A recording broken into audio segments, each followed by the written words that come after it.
হরে কৃষ্ণ, রাধে রাধে। সকল বন্ধুরা কেমন আছো?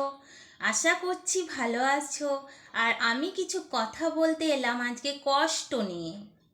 মানুষের জীবনে সবার কষ্ট আছে। কার কষ্ট নেই? যে ধনসম্পত্তি টাকার গদিতে বসে আছে তারও কষ্ট আছে। আর যে খুব গরিব, সে তিরপল টাঙিয়ে ঘর করে রয়েছে, বসবাস করছে, তারও কষ্ট আছে। কেউরি কম কষ্ট, কেউরি একটু বেশি কষ্ট। সবার ভাগ্যেতে সব কিছু লেখা থাকে না, হয় সুখ না হলে দুঃখ। কষ্ট সুখ মিলিয়েই আমাদের জীবন। এই মানব জীবনে কষ্ট আর দুঃখ যদি মানিয়ে না নিতে পারা যায়, তাহলে আমাদের মানব জীবন ব্যথা হয়ে যায়। এক বন্ধু আমাকে প্রশ্ন করেছে যে কষ্ট কি জিনিস। সেটা আমি কি করে বলবো? স্বয়ং ভগবানও সে কষ্ট কি জিনিস বলতে পারেনি আমাদের।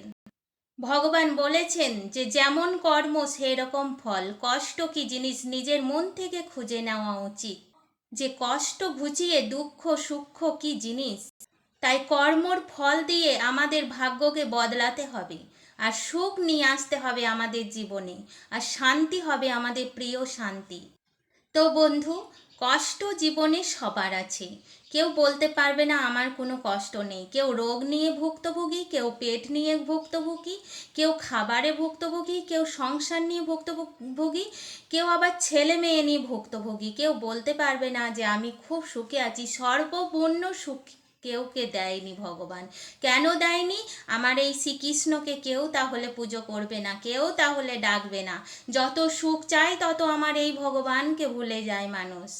মানুষের থেকে তো স্বার্থপর কেউ নেই। একটা পশু কোনোদিন স্বার্থপর হতে পারে না, যা মানুষ স্বার্থপর হয়ে যায়।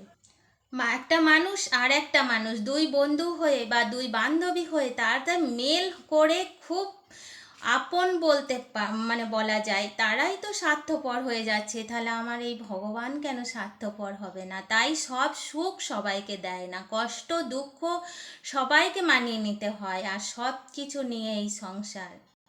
পরবর্তী ভিডিওতে আবার কোনো গল্প আমি বলবো, আর আবার মানুষের জীবন নিয়ে কোনো কথা বলবো, যেটা আমার জীবনেও এসেছিল।